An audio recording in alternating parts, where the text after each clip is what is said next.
Welcome to ABC campus. आज हम financial instrument का एक प्रैक्टिस क्वेश्चन कर रहे हैं जिसका टाइटल है एमके लिमिटेड। तो MK limited has invested in debt instrument. Invested का मतलब है कि ये फाइनेंशियल एसेट है और डेट इंस्ट्रूमेंट में की है investment. Details of which are as follows.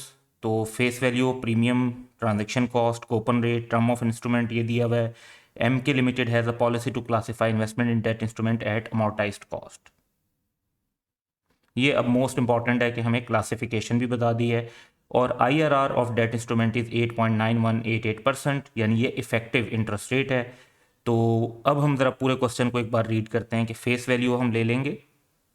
Fair value मालूम करने के लिए हम प्रीमियम पेड को भी ऐड कर देंगे।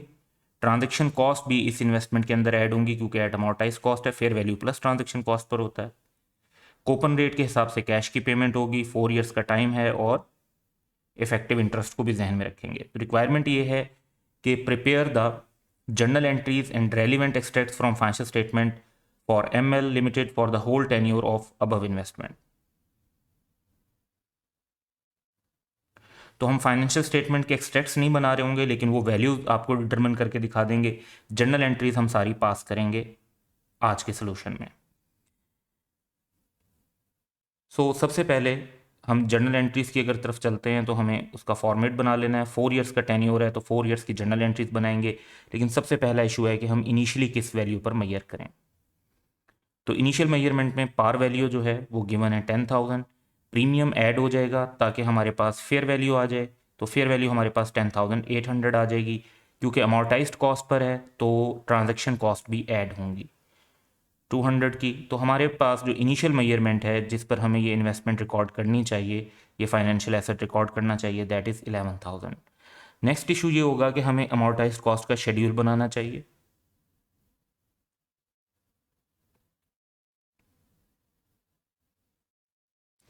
तो इसमें हमने इफेक्टिव रेट और कूपन रेट भी मेंशन कर लिया है।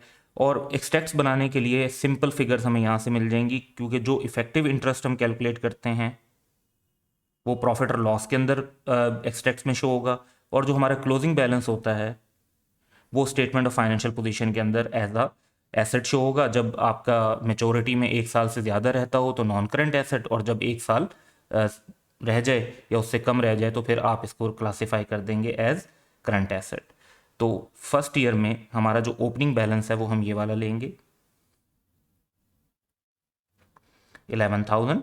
इस पर हम 8.9188% इफेक्टिव इंटरेस्ट लेंगे 981। जो कूपन रेट है 12%, वो 10,000 पर अप्लाई होगा। तो 10,000 का 12% 1,200। Opening balance plus effective minus cash जो हमें मिल गया 10,781। ये क्लोजिंग बैलेंस नेक्स्ट ईयर का ओपनिंग बैलेंस बनेगा। इस बैलेंस के ऊपर हम इफेक्टिव इंटरेस्ट रेट अप्लाई करेंगे, और फिर कैश की पेमेंट तो सेम रहेगी क्योंकि पार वैल्यू और कूपन रेट में कोई चेंज नहीं आ रहा।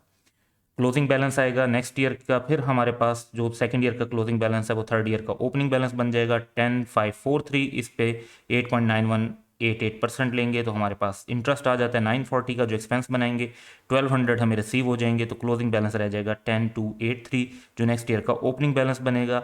इस पर इफेक्टिव इंटरेस्ट ले लेंगे तो 917 हमारे पास आता है।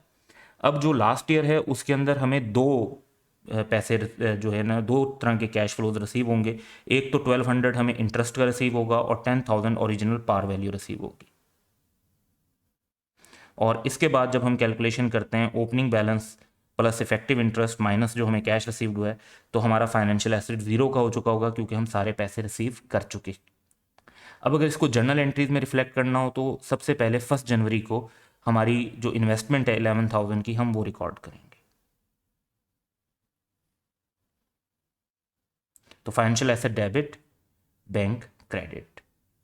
उसके बाद हमें रिकॉर्ड करना है इंटरेस्ट 981 का। तो इंटरेस्ट इनकम है हमारी, हमारी इनकम होगी तो हमारे एसेट की वैल्यू बढ़ जाएगी, फाइनेंशियल एसेट डेबिट हो जाएगा, और इंटरेस्ट इनकम प्रॉफिट और लॉस में क्रेडिट हो जाएगी 981 से, और इंटरेस्ट इनकम भी क्रेडिट 981 से। फिर जितने पैसे हम रिसीव कर लेते हैं उतने पैसों से हमारी इन्वेस्टमेंट कम हो जाती है क्योंकि उतने पैसे हम उसमें से ले चुके हैं, दिस 1,200। तो हमारी एंट्री होगी कि बैंक डेबिट और फाइनेंशियल एसेट, क्योंकि जितना से हमने फाइनेंशियल एसेट का कैश ले लिया उतने से फाइनेंशियल एसेट कम हो जाएगा। अब नेक्स्ट ईयर में हमारी क्या एंट्रीज होंगी, नेक्स्ट ईयर में यही ट्रांजेक्शन्स कंटिन्यू करेंगी। तो ईयर 2 के अंदर हम इंटरेस्ट रिकॉर्ड करेंगे 962 से, फिर 1200 हमें रिसीव होगा, तो सेम एंट्रीज होंगी। उसके बाद हम 940 से इंटरेस्ट इनकम रिकॉर्ड करेंगे, 1200 का हमें जो है कैश रिसीव होगा। फिर 917 से हम इंटरेस्ट इनकम रिकॉर्ड करेंगे, और फिर हमें जो कैश रिसीव होगा वो 11,200 का होगा। सो इन एंट्रीज की बेस पर भी अगर आप फाइनेंशियल एसेट का टी अकाउंट बनाएंगे तो आफ्टर दिस एंट्री आपका फाइनेंशियल एसेट जीरो पे रिफ्लेक्ट होगा, क्योंकि सारे पैसे उसमें जितना डेबिट हुआ था उतना ही क्रेडिट होकर उसका बैलेंस नील हो चुका होगा, सारे पैसे हमें रिसीव हो चुके हैं।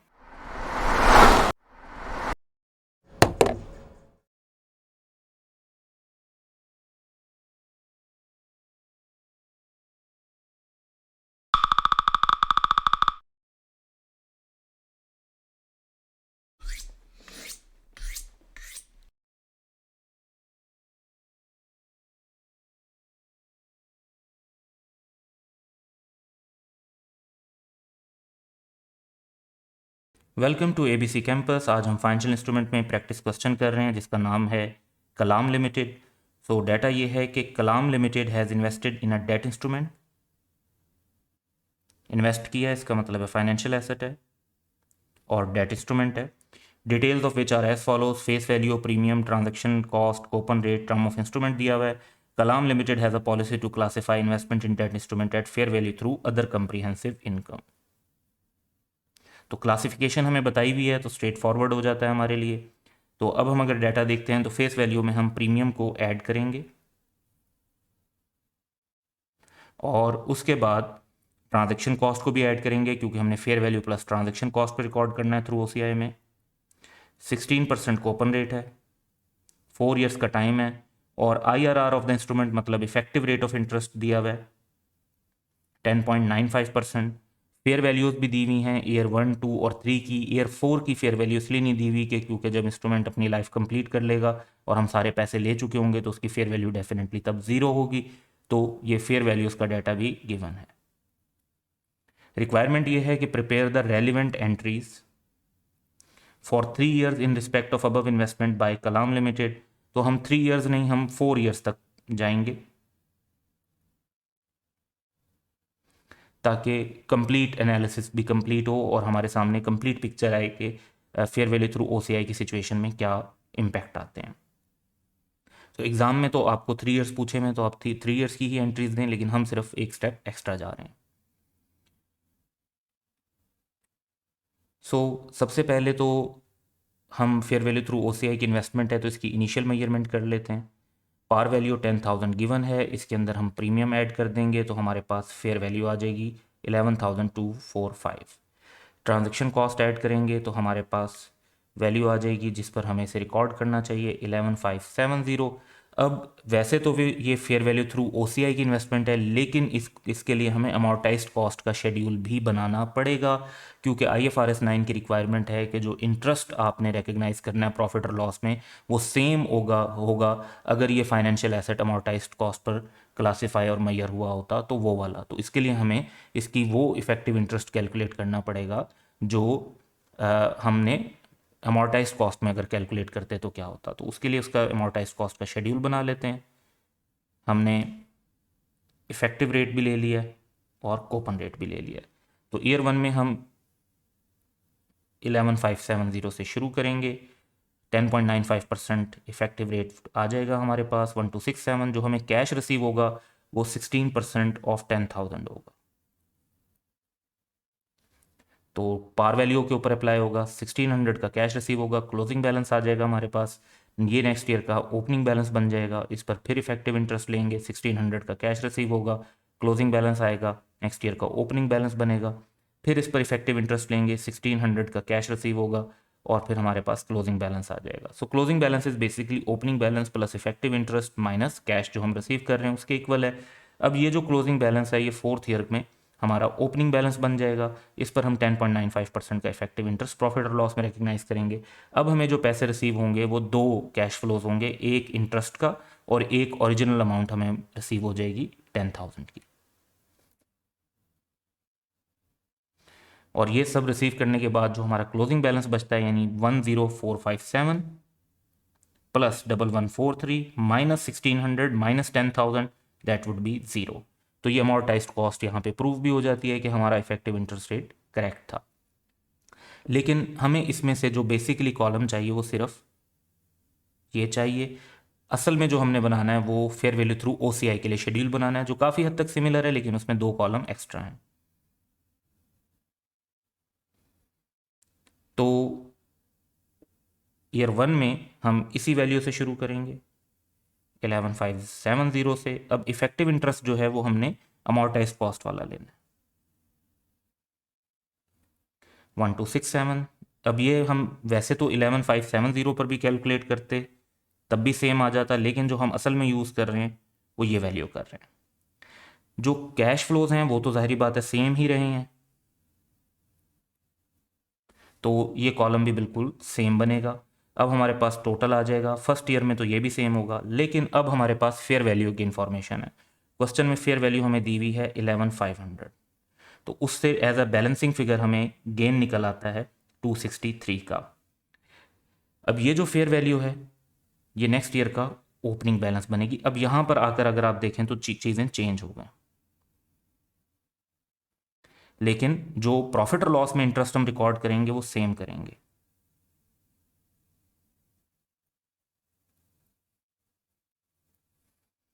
तो हमने बाद में सिर्फ इफेक्टिव इंटरेस्ट की फिगर जो है वो लेनी है। बाकी फिगर्स या कैश फ्लोज की फिगर तो क्योंकि सेम ही होती हैं तो वो भी लेनी है, लेकिन बाकी फिगर्स हमारी अपनी चेंज होती जाएंगी। तो 1600 का कैश इनफ्लो होगा, हमारे पास जो नेट वैल्यू आएगी वो 11130 आएगी।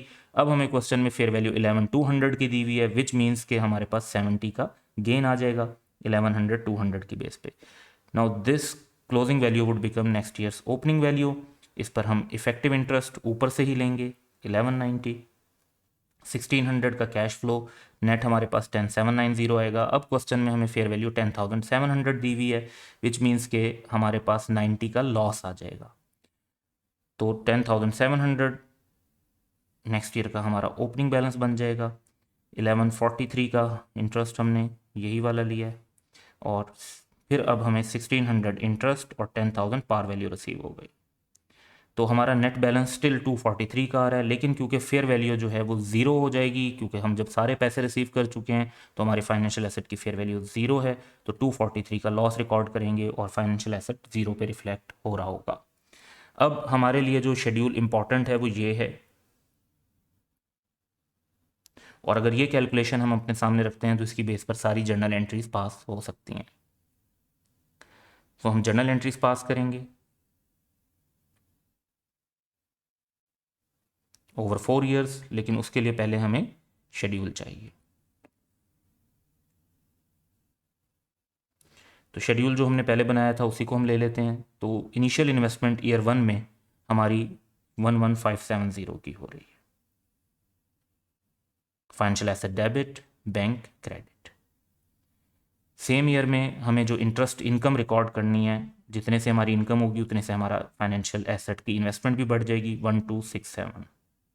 तो एंट्री होगी फाइनेंशियल एसेट डेबिट और इंटरेस्ट इनकम प्रॉफिट और लॉस में क्रेडिट। तो इंटरेस्ट प्रॉफिट और लॉस में ही जाना है, हालांकि ये फेयर वैल्यू थ्रू ओसीआई की इन्वेस्टमेंट है। जो फेयर वैल्यू का गेन और लॉस होगा वो सिर्फ ओसीआई में जाएगा। 1600 का हमें कैश रिसीव हुआ तो बैंक डेबिट, और जितने से हमें कैश ले लिया अपने इन्वेस्टमेंट से उतनी से हमारी इन्वेस्टमेंट कम हो जाएगी, तो फाइनेंशियल एसेट क्रेडिट हो जाएगा। इसके बाद जो हमारा गेन है वो अदर कंप्रीहेंसिव इनकम में रिकॉर्ड होगा।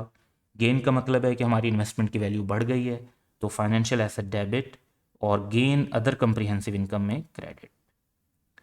तो ये हमारी फर्स्ट ईयर की एंट्रीज थी। उसके बाद अब हम सेकेंड ईयर में चलते हैं।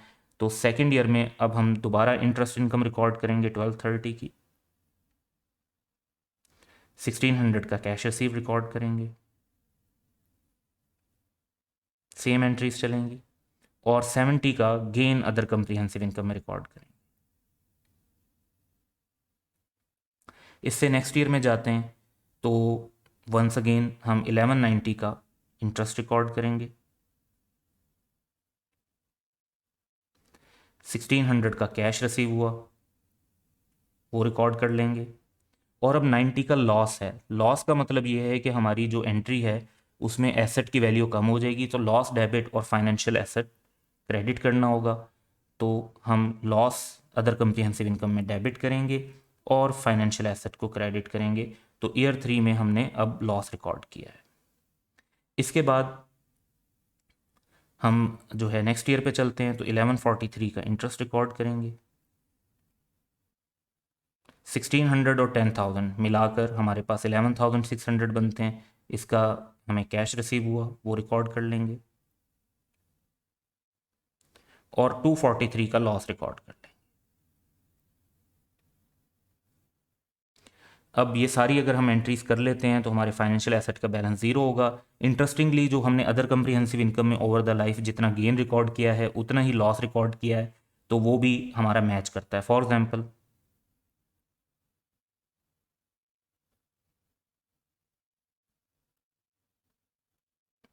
जो टोटल गेन हमने रिकॉर्ड किया वो है 333 और जो टोटल लॉस रिकॉर्ड किए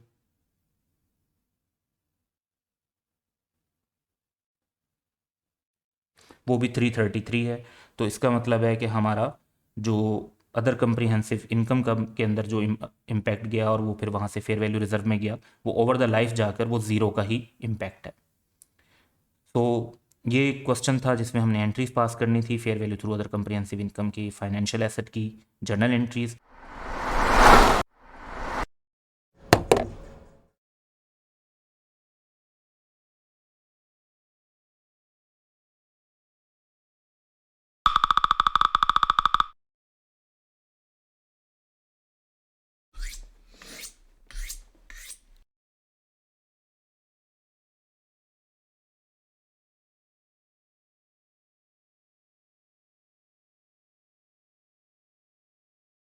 वेलकम टू ABC कैंपस। आज हम फाइनेंशियल इंस्ट्रूमेंट का प्रैक्टिस क्वेश्चन करेंगे जिसका टाइटल है Hasina limited. Hasina limited has invested in a debt instrument. So invested means के फाइनेंशियल एसेट है, डेट इंस्ट्रूमेंट में इन्वेस्टमेंट की हुई है। Face value, premium, transaction cost, coupon rate, term of the instrument दी हुई है हमें। हसीना limited has a policy to classify investment in debt instrument at fair value through profit और loss. IRR of the instrument 8.848% यानी effective rate of interest given है। Market value of the instrument at the end of year 1 107,000 भी given है। अब ज़रा अगर हम question के डाटा को इवेल्युएट करें तो फेस वैल्यू ऑफ इंस्ट्रूमेंट जो है उसको हम लेंगे। 8,000 का जो प्रीमियम है फेयर वैल्यू डिटरमिन करने के लिए ये भी ऐड होगा। ट्रांजैक्शन कॉस्ट जो इन हैं वो फेयर वैल्यू थ्रू प्रॉफिट और लॉस में कैपिटलाइज नहीं की जाती, उनको एक्सपेंस बनाया जाता है, तो इसे हम प्रॉफिट और लॉस में ले लेंगे। कूपन रेट और इफेक्टिव रेट गिवन है, तो आंसर डेवलप करते हैं। तो हमें फर्स्ट ईयर की जर्नल एंट्रीज बनानी है सिर्फ। इनिशियल मेजरमेंट अगर हम करते हैं इसकी तो पार वैल्यू 100,000 गिवन है।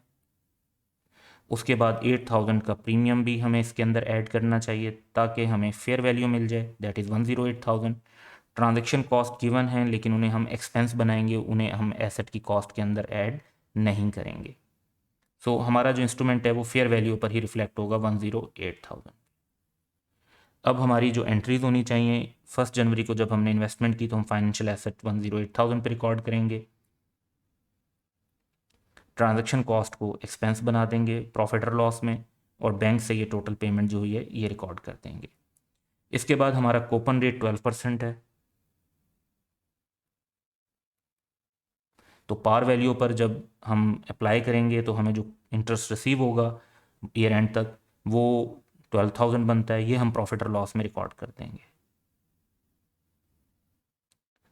तो बैंक डेबिट और इंटरेस्ट इनकम क्रेडिट। इसके बाद जो हमारा फाइनेंशियल एसेट है उसकी फेयर वैल्यू को हमने देखना है, तो वो फेयर वैल्यू हो गई है 107,000। 108,000 से 107,000 का मतलब है कि 1,000 से वैल्यू कम हो गई है। वैल्यू एसेट की वैल्यू कम होने का मतलब है लॉस हुआ, तो लॉस डेबिट और फाइनेंशियल एसेट क्रेडिट कर देंगे 1,000 से। तो ये फर्स्ट ईयर की टोटल एंट्रीज़ हैं। जब डिस्पोजल होगा तो उसकी सेपरेट एंट्रीज होती हैं, क्योंकि ये थ्रू प्रॉफिट और लॉस है तो ट्रेडिंग के लिए रखा हुआ होगा, तो बहुत कम चांस है कि ये पूरे 3 साल तक हमारे पास रहे। तो डिस्पोजल की एंट्री भी नॉर्मल वे में पास कर दी जाएगी, जिसमें जो भी गेन और लॉस आएगा वो प्रॉफिट और लॉस में रिकॉर्ड होगा।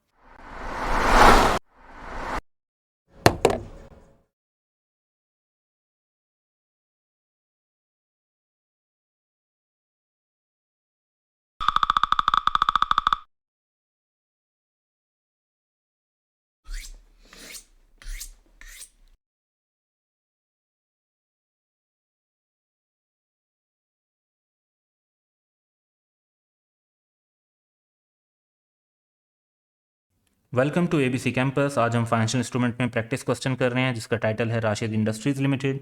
तो क्वेश्चन ये है कि on 15 October 2016 Rashid industries limited made the following investments. Name of investees Cream limited में उन्होंने 155,000 शेयर एक्वायर किए हैं, जो कि टोटल शेयर होल्डिंग का 4% बनता है, और कॉस्ट ऑफ इन्वेस्टमेंट जो है वो 20 मिलियन है। कॉस्ट ऑफ इन्वेस्टमेंट के साथ स्टैरिक लगा हुआ है, इट मीन्स कि ये इंक्लूडिंग ट्रांजैक्शन कॉस्ट है। तो जहाँ पे तो हमें वैल्यू विद ट्रांजैक्शन कॉस्ट चाहिए होगी तो हम यही वैल्यू ले लेंगे, लेकिन अगर हमें कहीं विदाउट ट्रांजैक्शन कॉस्ट चाहिए होगी तो हमें एक्सक्लूड करना पड़ेगा। बशीर लिमिटेड 135,000 2% की शेयर होल्डिंग है और 65 मिलियन की कॉस्ट ऑफ इन्वेस्टमेंट है। ये जो परसेंटेज ऑफ शेयर होल्डिंग है, सिर्फ इसको देने से हमें क्लियरली ये पता चल रहा है कि हमारा इन एंटिटीज़ के अंदर कोई सिग्निफिकेंट इन्फ्लुएंस या कंट्रोल नहीं है। तो एसोसिएट या जो है हमारी सब्सिडरी वाली अकाउंटिंग या कंसोलिडेशन या इक्विटी मेथड अप्लाई करने की ज़रूरत नहीं है, और हम IFRS 9 की मेजरमेंट के मुताबिक चीज़ों को लेकर चल सकते हैं। तो परसेंटेज ऑफ शेयर होल्डिंग से ये चीज़ थोड़ी क्लियर हो रही है। Investment in KL was irrevocably elected at initial recognition as measured at fair value through OCI। तो इसकी क्लासिफिकेशन क्वेश्चन ने मैं खुद बता दी। Investment in BL was designated as measured at fair value through profit और लॉस। तो दोनों जो हमारी इन्वेस्टमेंट्स हैं उनकी क्लासिफिकेशन हमें क्वेश्चन में बता दी गई है। On 31 December 2016 the market price, ये ईयर एंड होगा, market price of share of KL and BL as on 31 December was ₹80 and 600 respectively. तो इसको हम कंसीडर करेंगे। RIL broker normally charges transaction cost of 0.2%। So ये जो 0.2% है ये हम कॉस्ट ऑफ इन्वेस्टमेंट के अंदर तो कंसीडर करेंगे। सेल के टाइम पर हमने कंसीडर नहीं करना होता, क्योंकि हमारा डिस्पोजल पे कोई कॉस्ट टू सेल वाला कॉन्सेप्ट अप्लाई नहीं होता। सो ये हमारा क्वेश्चन है। हमारे लिए बेहतर ये रहेगा कि हम इसकी रिक्वायरमेंट को देखें और फिर ज़रा 1 बाय 1 हर इन्वेस्टमेंट पर अप्लाई करें। Explain the accounting treatment of above transaction in accordance with IFRS। तो एक्सप्लेनेशन देनी है हमने अकाउंटेंट की, तो हम 1 बाय 1 दोनों इन्वेस्टमेंट्स को सेपरेटली देखते हैं और उनकी एक्सप्लेनेशन डिस्कस करते हैं। तो पहली इन्वेस्टमेंट हम देखते हैं करीम लिमिटेड में KL के अंदर। तो उसमें हमारे शेयर्स हैं 155,000 और 20 मिलियन की हमारी कॉस्ट है इंक्लूडिंग ट्रांजेक्शन कॉस्ट। तो इन्वेस्टमेंट जो है वो क्योंकि फेयर वैल्यू थ्रू OCI है, इट मीन्स के 20 मिलियन की वैल्यू पर ही हम रिकॉर्ड करेंगे, क्योंकि हमने fair value plus transaction cost per record करना होता है। ईयर एंड पर जो वैल्यू है वो पर शेयर वो 80 हो चुकी है, और इट मीन्स के हमें इसको बेस बनाना है, और इसकी बेस पर अब हम एक्सप्लेनेशन डिस्कस करते हैं। सो इन्वेस्टमेंट इन KL को इनिशियल मेजरमेंट अगर हम देखें तो हमने उसको फेयर वैल्यू थ्रू जो है अदर कंप्रीहेंसिव इनकम ट्रीट किया है इंस्टेड ऑफ प्रॉफिट और लॉस अकाउंट। तो इनिशियल इन्वेस्टमेंट हमारी fair value plus transaction cost per record होगी, दैट वुड बी ₹20 मिलियन। इसके बाद सब्सिक्वेंट मेजरमेंट में ₹80 पर शेयर वैल्यू हो गई है, 155,000 शेयर्स हैं तो वैल्यू 12.4 मिलियन बन जाती है। तो ईयर एंड पर हम उसे फेयर वैल्यू पे मेजर करेंगे, और जो हमारा 20 मिलियन से 12.4 मिलियन तक का जो गैप है, वैल्यू कम हो गई है, ये लॉस है 7.6 मिलियन का, ये अदर कंप्रीहेंसिव इनकम में रिकॉर्ड होगा। जो अमाउंट अदर कंप्रीहेंसिव इनकम में जाएगी ये बाद में फेयर वैल्यू रिजर्व का हिस्सा बन जाती है, लेकिन इसको प्रॉफिट और लॉस में ट्रांसफ़र नहीं कर सकते। जब डीरेकग्निशन भी होगी, जब डिस्पोजल भी होगा, तो इसको फिर क्यूमुलेटिव गेन लॉस के तौर पर विद इन इक्विटी, यानी जैसे आप फेयर वैल्यू रिजर्व से रिटेन अर्निंग में ट्रांसफ़र कर सकते हैं, प्रॉफिट और लॉस में ट्रांसफ़र नहीं कर सकते। तो इसकी अकाउंटिंग की ये एक्सप्लेनेशन बनती है। सेकंड हम आइटम जो हमारे पास है वो बशीर लिमिटेड में इन्वेस्टमेंट है, जो कि 135,000 शेयर्स की है और उसकी कॉस्ट 65 मिलियन है इंक्लूडिंग ट्रांजैक्शन कॉस्ट। लेकिन क्योंकि इसकी जो क्लासिफिकेशन है वो थ्रू प्रॉफिट और लॉस है, और थ्रू प्रॉफिट और लॉस के अंदर ट्रांजैक्शन कॉस्ट को एक्सपेंस बनाया जाता है, एसेट की कॉस्ट में शामिल नहीं किया जाता, तो हम 65 में से वो वैल्यू माइनस कर देंगे और माइनस करके जो वैल्यू आएगी उस पर रिकॉर्ड करेंगे। तो बाद में जो वैल्यू है वो ₹600 पर शेयर हो गई है, तो नंबर ऑफ शेयर्स के साथ मल्टीप्लाई करके फेयर वैल्यू हमें मिल जाएगी। सो इन्वेस्टमेंट इन बीएल में इनिशियल मेजरमेंट जो होगी उसको हमने थ्रू प्रॉफिट और लॉस डेजिग्नेट किया है।